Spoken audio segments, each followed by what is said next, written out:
Thank you everyone for standing by and welcome to our webinar entitled Testing Waters and Fish for Pharmaceuticals and PFAS Contamination on Site. This webinar series called Freshwater Science will highlight Ohio Sea Grant research and partnering scientists every month. Every quarter is a different focus from human health and fish farming to harmful algal blooms and human decision making, bringing applied research to the public on issues that affect our Lake Erie communities. I am Jill Gentis-Banicki from Ohio Sea Grant and Stone Laboratory, and joining me today is Dr. Emanuelo Gianfrido from the University of Toledo. Dr. Gianfrido is an associate professor of chemistry at the Department of Chemistry and Biochemistry at University of Toledo.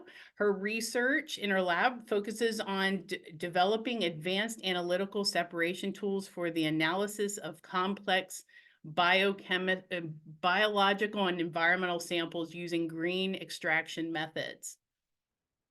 Sorry, I lost my train of thought.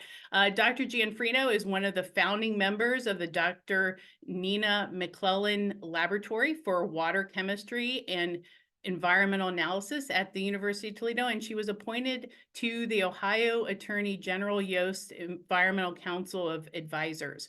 Her research program is currently funded by the National Science Foundation through the 2022 Career Award, NOAA, and several industrial partnerships. We're really delighted to have her here today to discuss her research. But before we do that, just a few things about the webinar itself. During our presentation, all participants will be in a listen-only mode. Afterwards, around 12:20, I will conduct a question and answer session. If you would like to ask a question during her presentation, please feel free to pull up that chat feature at the bottom of your screen anytime during her talk, and I'll collect and pose your questions out to Dr. Gianfrido at the end of her presentation. As a reminder, this webinar has auto captioning and is being recorded to be posted onto our website for later viewing. Also, we will post a webinar survey in the chat feature toward the end of the half an hour, so please take a few minutes to fill out that survey, and we'll continue to bring you great webinars. So without any further delay, I'd like to introduce Dr. Gianfrido presenting Testing Waters and Fish for Pharmaceuticals and PFAS Contamination on Site. Dr. Gianfrido. Thank you, Jill, for the invitation to present today and for the nice introduction. And thanks everybody that has connected with us today. So I'm pleased to share some of the research ongoing in my lab. And before I start talking about PFAS and pharmaceutical analysis in water and biological samples, I'd like to discuss the overarching goals of the research in my lab. So we are interested in filling the gap in knowledge that exists in the partitioning of environmental pollutants and how they partition in heterogeneous environmental phases. Why are we interested in doing that? Because we believe understanding this partitioning is a key factor to understand the route of exposure of these environmental pollutants to humans. In order to do that, we use microseparation technologies and mass spectrometry, and we mainly work with small molecules. So our goal is basically finding the needle in the haystack. So brief introduction about this talk. I will introduce solid phase microextraction as an alternative and efficient separation technique for pre-concentration of organic pollutants. Then I will give some example of how my lab has tackled the detection of pharmaceutical and pesticides in environmental waters, and then we will talk more about PFAS analysis. So what is solid phase microextraction? Solid phase microextraction is a separation technique that we apply before any type of instrumental analysis. So we can classify this as a analytical extraction / sample preparation approach. The advantages of using solid phase microextraction compared to conventional sample preparation methodology is that in this case, we are doing non-exhaustive extraction, meaning we do not need to extract 100% of our analytes in order to do quantitative analysis. And this feature allows us to properly tune the extraction recovery, even in order to probe binding equilibria in complex samples. We also drastically minimize the use of organic solvents, so we perform our microseparation in a green and environmentally friendly fashion. Another advantage is that while we are isolating the analytes of interest from the sample, we are also pre-concentrating them, and this allows for enhanced limit of detection and quantitation that can be achieved after instrumental analysis. So moving on into the microextraction process, please pardon the many equations here, but the bottleneck is that the bottom line is that the amount of analytes and chemicals that microextraction device can extract is dependent on time. So the more we leave our microextraction probe that you can see here in this picture into the sample, the more analyte we extract until we reach equilibration. We don't need to wait for equilibrium in order to do quantification. And there are different quantification approaches that we can use both in kinetic and equilibrium regime. What is important to know about the microextraction process is that each phase that constitute our sample, it will affect the amount of micropollutants or any type of chemicals you want to extract. Meaning that based on the amount that you can extract on the microextraction probe, you can have an idea of how many competing binding events and equilibria you have in the sample that you are analyzing.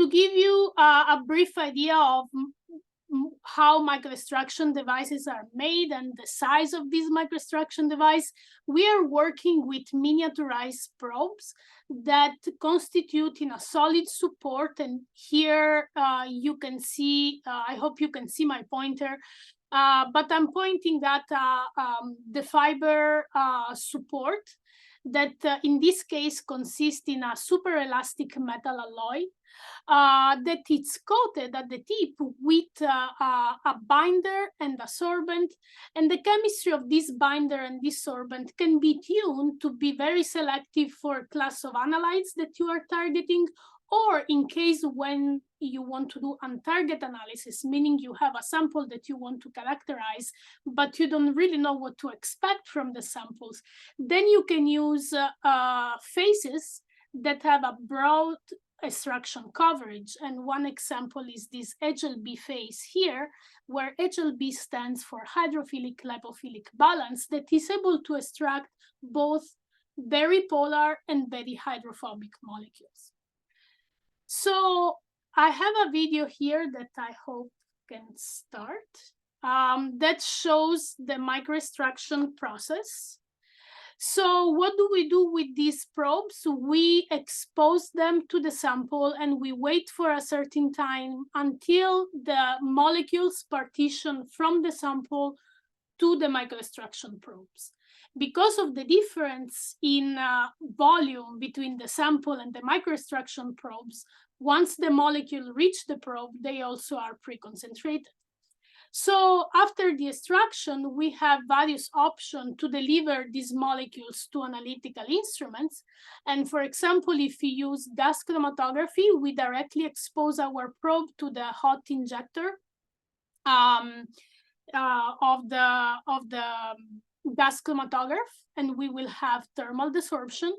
Or if we are aiming at analyzing LC amenable compounds, liquid chromatography amenable compounds, we can desorb our probe in a system of solvents that are compatible with the mobile phase in our LC-MS and perform the analysis. So in this slide, there is a summary of some of the work and the project that we have been carried out in my lab in the past 6 years. Of course, we are doing a lot of PFAS research that we will discuss today. We are developing ultra-fast technology to detect pesticides and pharmaceuticals in waters. And we will see more about these topics in a bit, but we are also interested in understanding and separating cyanobacteria neurotoxins. Toledo is in proximity of Lake Erie, and in particular on the western basin of Lake Erie that most often is affected by harmful algal blooms. So these cyanobacterial toxins are a big concern for Lake Erie. We also have characterized produced water that is a waste byproduct of fracking activities. And we are also interested in understanding how environmental pollutants interact with biological specimens, for example, plasma or biological tissues. So let's get started now to discuss how we developed ultra-fast methodology to sample pesticides and pharmaceutical in environmental waters. So I'd like to acknowledge for this work my former students, Ronald Emmons, that has done a fantastic job developing this type of methodology. And the technique that we use for this work is called DART-MS, where DART stands for Direct Analysis in Real Time. Let me tell you a bit more about this. Usually, DART is an ion source that can be hyphenated to mass spectrometry. It can be hyphenated to benchtop mass spectrometers, but it can also be hyphenated to portable mass spectrometers. So every time we think about a portable instrument, the final aim will be to bring this instrument on site and be able to do our quantification, our screening for any type of chemicals we are targeting on site, on spot. And if we are doing environmental analysis, it means that bringing the instrument on site translates in bringing the instrument in the field. So as you can see, the miniaturized mass spectrometers is very portable. And the type of analysis that can be done with this system, it's performed in open air. So when we perform analysis in open air, and especially if we want to bring this type of instrumentation on the field, we need to consider that the environmental condition may not always be constant. We have sunny days, we have rainy days, we have days with wind and with different degrees of humidity or suspended particulate in the air. And all these parameters can actually affect the efficiency of our analysis.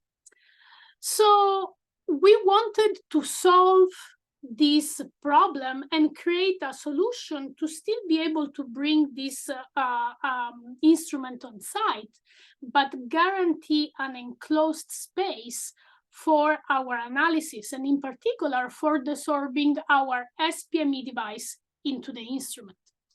So we saw that there was a special thermal desorption unit that was developed for this DART system that allowed to directly desorb TSA swab into the system. So this system was used in airport for drug screening. And if I'm able to start this video, I'd like to show you how the process was carried out. And it seems I'm not able to start the video. Just please give me a second. Okay, unfortunately, I'm not able to start the video, but I can tell you that the TSA swab is just inserted in this thermal desorption unit, and by effect of temperature, the chemicals are desorbed. They are then transferred to a collision region where they get in touch with a plasma at high temperature emitted by the dart source. They are ionized and then sent to the mass spectrometer for analysis. So our hypothesis was, can this enclosed desorption minimize any background signal and transient microenvironment that can be created during in-field analysis? So what we did, we decided to use a special geometry of SPME that is called Arrow SPME, that is more robust than classical fiber SPME and can be safely inserted in this thermal desorption unit. Then we adapted the thermal desorption unit for introduction of our SPME fibers. And I have another video here that I hope it starts, but it doesn't. Oh, actually, this one is starting. So what we do our extraction with our SPME fiber, and then we directly inject in this thermal desorption unit without doing any chromatography. So we are all actually also shortening the amount of time that we need for analysis. So what were the results of our technology? Were that when we use our technology, we could actually suppress all the background signal that was generated by the surrounding environment. And you can see a clear difference in these two spectra. The top one was achieved using our technology. The bottom one was used just by desorbing the fiber in open air in front of the dart source, as a conventional analysis was done prior our technology. So this technology allows us actually to create some very good calibration curves. And here I'm showing our best calibration curve and our worst calibration curves. So even the worst one was not bad. And we were able actually to quantitate both pharmaceutical and pesticides at low ppb levels with only 3 minutes of extraction and the overall analysis time of less than 1 minute. Then we proceeded to test this technology for analysis of real samples, and we sampled the Ottawa River that crosses the UToledo campus, and we could quantify methadone above our limit of quantitation and cocaine that was found below the limit of quantitation, but we still were able to identify it. We also sampled solid samples such as apples, and we were able actually to detect diphenylamine, that is one of the main pesticides applied to apples.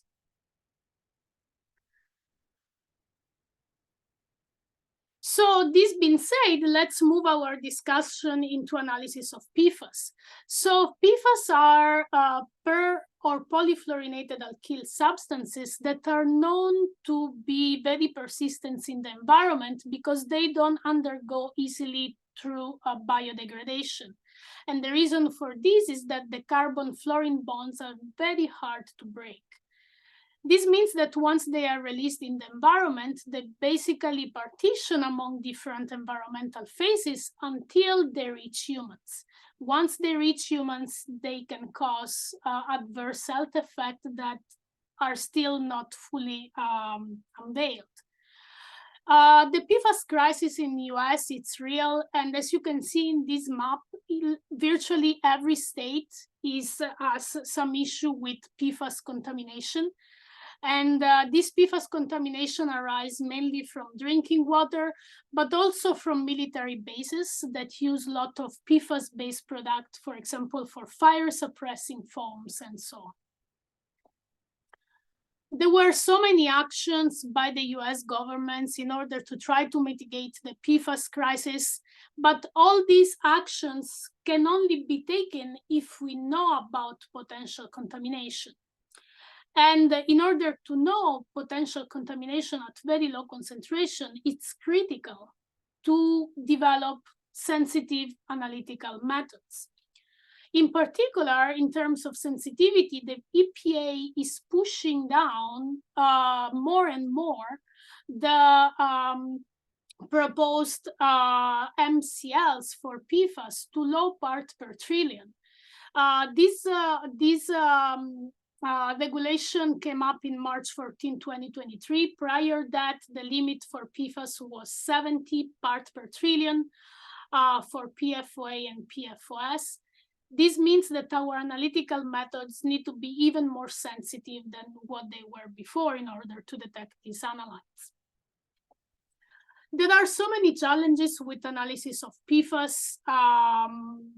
First of all, because PFAS are basically used a lot in the manufacturing industry, and they are basically everywhere. So even when you collect your sample and you do the analysis, there are so many sources of cross-contamination for PFAS. So the analysts need to be extremely careful not to cross-contaminate the real samples. Also, there are limits with the number of standard and isotopically labeled internal standard that are commercially available with for quantification, and the extraction approaches that were used for PFAS not always have provided the right degree of selectivity or pre-concentrations that are mandatory to meet the limit of quantitation imposed by the Environmental Protection Agency. So we wanted to test our technology in my lab, solid phase microextraction, to see if with that small probe, we were able to selectively pre-concentrate PFAS. So the beauty of solid phase microextraction is that it comes in many geometries. So you can basically adapt the geometry of the device to your defined analytical needs. So for PFAS analysis, we tested first the fiber geometry, but also we wanted to test the thin film geometry that allows us to shorten the extraction time while increasing the capacity of the device. And we were very pleased to discover that using a very selective sorbent for analysis of PFAS that is based on an ion exchange mechanism, we were able to screen like 15 PFAS, and the extraction efficiency was relatively good both for the short chain PFAS and the long chain PFAS that present their own challenges in chemical analysis, but also using the thin films, we were able to drastically shorten the equilibration time that we needed to achieve for quantification. Then we wanted to test the ability of our method to minimize matrix effect. And matrix effects always arise from interference that can be present in matrix at different level of complexity. So we start from a very simple matrix, drinking water, then we move to tap water, and then we proceed with river water and lake water without any sample pretreatment, meaning we analyze the sample as it was without any filtration or centrifugation prior to extraction. And the matrix effect that we obtain in most of the cases were within the acceptable range, that is within like 70 to 130%. So we were very pleased that our technology could achieve this. We also tested the sensitivity of our method versus the EPA method based on dilute and shoot. And as you can see from the slope of this calibration curve, our SPME method, because of the effect of the pre-concentration, was able to drastically improve the sensitivity of our method. We then proceed to validate the method, and we were extremely happy with the limit of quantitation and detection that we could achieve, because in most of the cases, for most of the PFAS, they were below the limit of quantitation imposed by the EPA. And using thin film microextraction, we could even achieve limit of detection that were below part per trillions level. We then proceed to test different environmental samples, such as seawater and melted snow, and we were able actually to detect presence of PFAS in most of these samples. Then the last part of my talks discuss why do we need to perform analysis of biological samples for testing PFAS. Well, it's assumed that exposure to PFAS mainly comes from drinking water, but that may not only be the case. We could be exposed to PFAS also from food, but also, as you can see here, eating fish that is caught from water contaminated by PFAS. Every time PFAS reach biological tissue, it tends to bioaccumulate. And fish, being always swimming potentially in bodies of water contaminated by PFAS, they may contain higher amount of PFAS than the water. In terms of chemical analysis, then there is this huge challenge to move from such complex samples such as blood or plasma or fish to something that can be safely injected in an analytical instrument without damaging the instrument itself and still achieving accurate analysis. So in order to do this, we are employing biocompatible extraction phase that are basically SPME devices that are coated with a biocompatible polymer that allows us to selectively extract the PFAS, leaving behind lipids and macromolecules coming from the biological tissues. By using these biocompatible devices, we're actually able to streamline our workflow drastically because we don't need to purify our sample before extraction. And we can actually also minimize the occurrence of cross-contamination because ours is just a two-step extraction and desorption before the analysis. We don't need too many steps. What we have discovered analyzing biological samples such as plasma is that once the PFAS reach the plasma, they start to bind to plasma components, meaning that the amount extracted with SPME drastically minimize. We also test matrix effects are acceptable for all these PFAS in plasma, meaning the decrease in response is mainly given by the fact that these PFAS go and bind to proteins or other components in the plasma. So now what we are doing, we are applying this knowledge to analyzing more complex samples such as tissue. And we are actually developing a method to directly insert an SPME fiber into the fish tissue without having to kill the fish, because our devices are so small that poking a fish with an SPME device is not going to kill it. So we're hoping to do a kinetic type of calibration that will allow for in vivo quantification of PFAS in fish. So in conclusion, I hope I was able to deliver how SPME provides this very efficient cleanup and pre-concentration for PFAS and pharmaceuticals from complex samples, while drastically minimizing matrix effect and speeding up drastically the workflow of the analysis.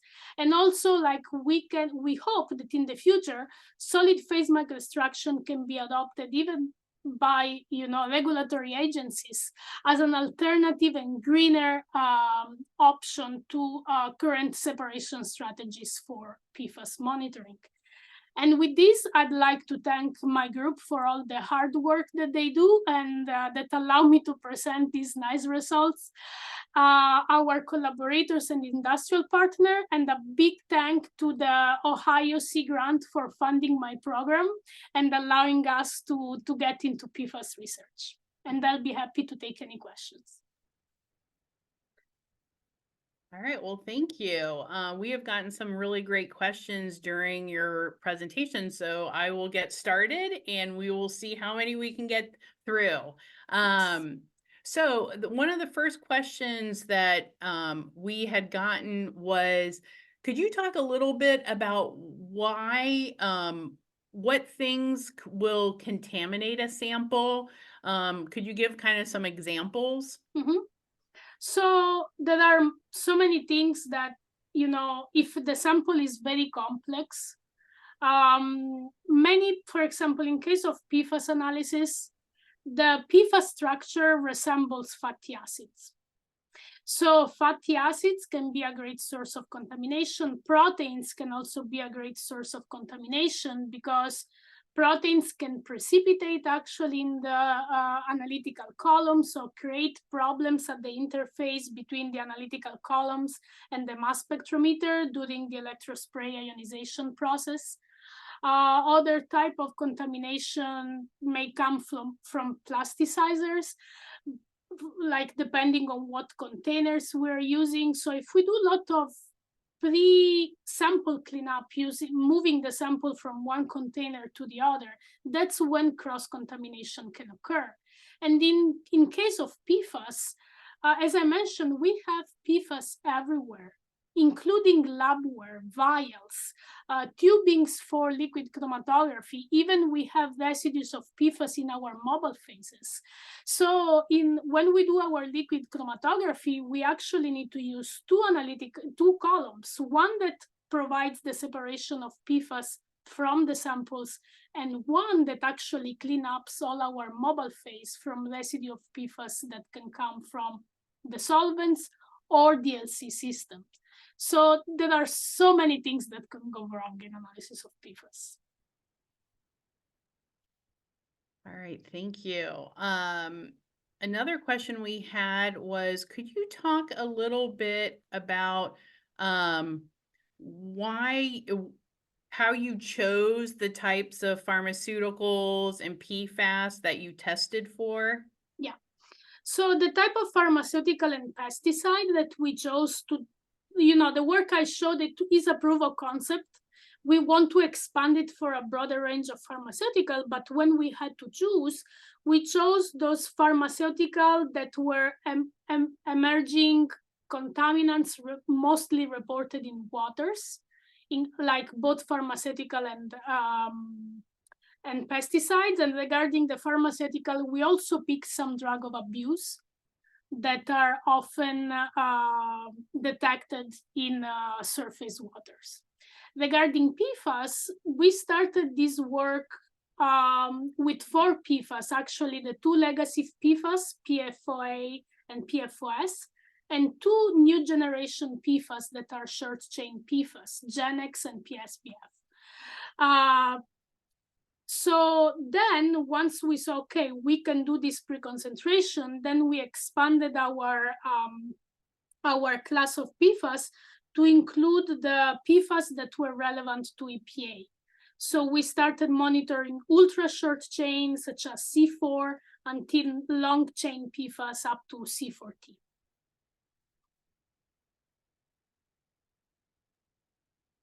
Another question we had, and it goes kind of along with what you were just talking about.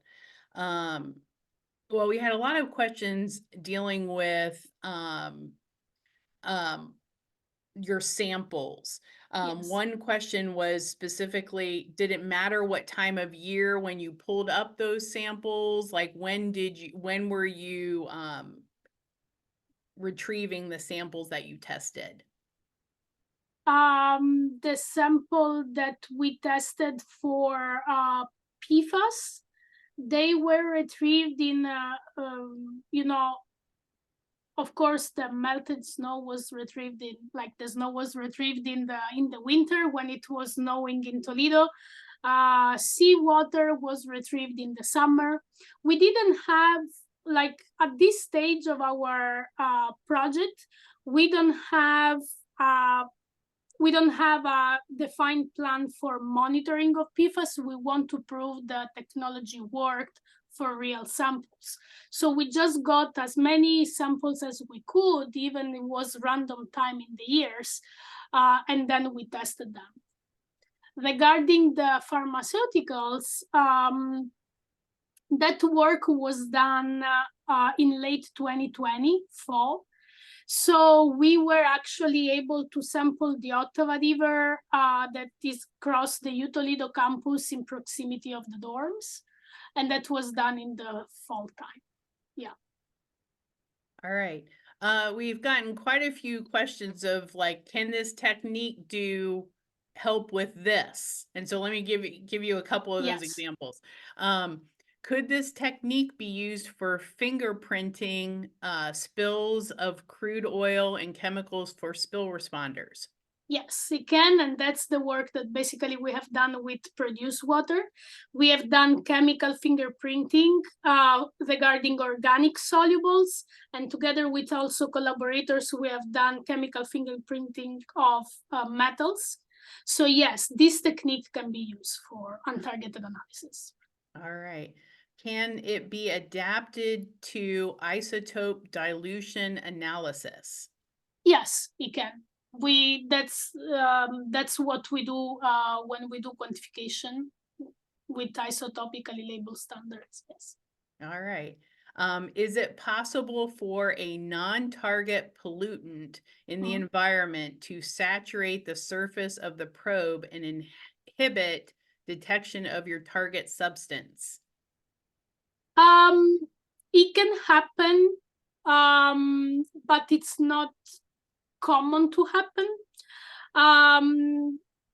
Personally, I've done studies on this saturation and displacement effect during my postdoc, and the conclusion were that the coating is most likely to saturate when you do headspace analysis, meaning that when you test environmental samples, like directly exposing the probe into the liquid, because of the different rate of mass transfer, saturation is very difficult to occur. When we tested PFAS, we noted something very interesting because our sorbent is ionized. When we were to extract PFAS from seawater, because of all the competing ions that we have in seawater, we have noticed some phenomena of reduction of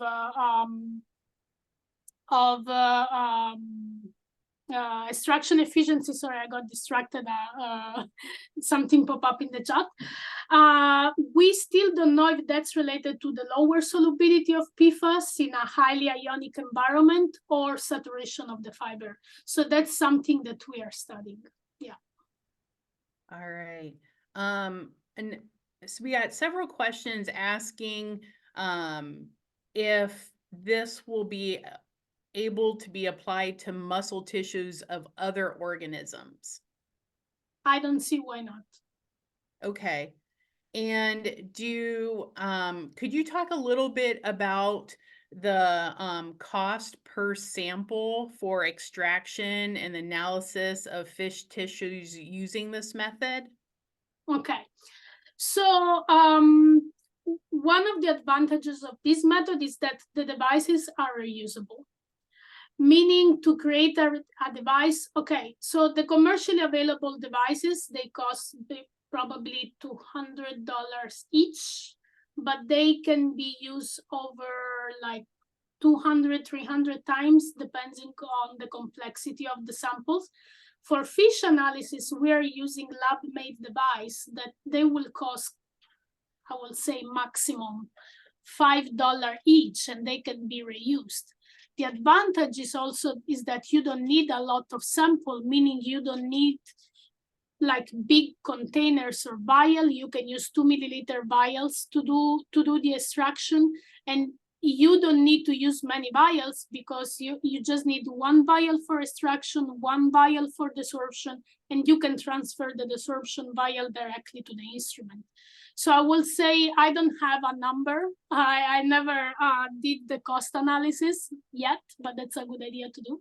But it's definitely very low per sample. All right. We have 2 more questions. If you're okay with continuing on for a couple minutes more. Okay. The next question was, let's see. I understand that the extraction needs to be calibrated for each matrix in specific sorption.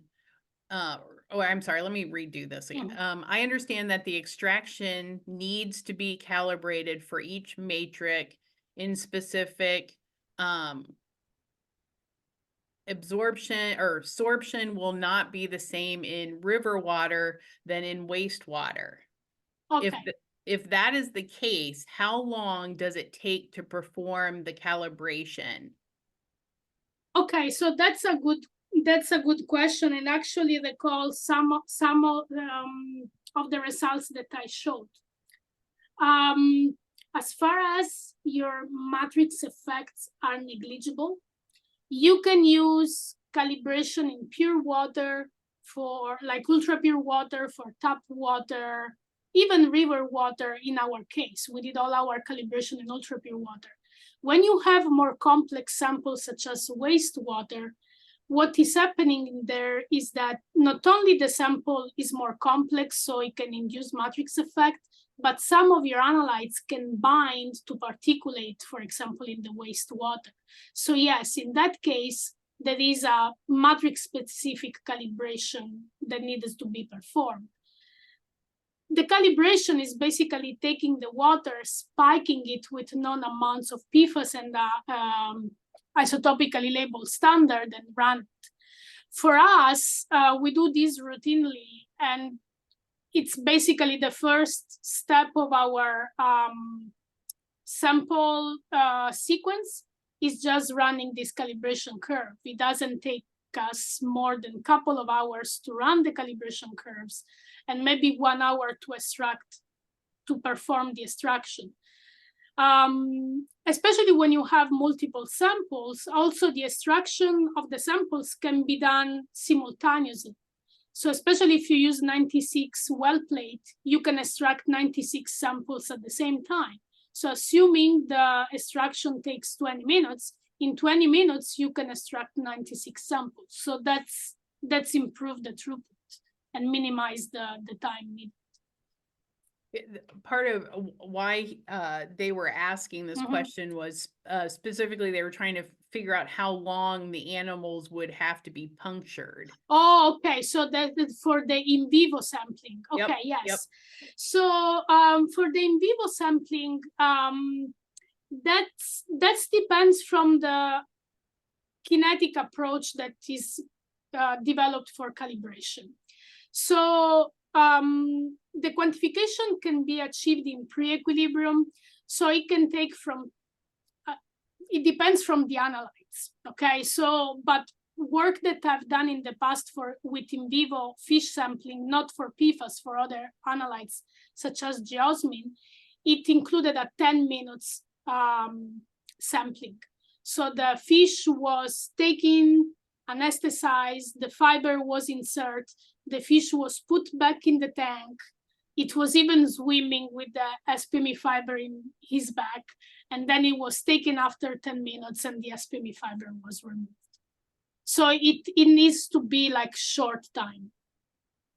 Okay. All right. Well, I think those were all of our questions. We got through all of them. So thank you for staying on a little longer and we were able to knock them all out. So this is My perfect. pleasure. Well, so I'll close with, I wanted to again thank Dr. Gianfrido for her willingness to talk with us today about her research. This was really an excellent discussion. So thank you so much for being on and presenting to us. I did want to remind everyone that we have a survey URL in the chat feature, so please fill that out if you can.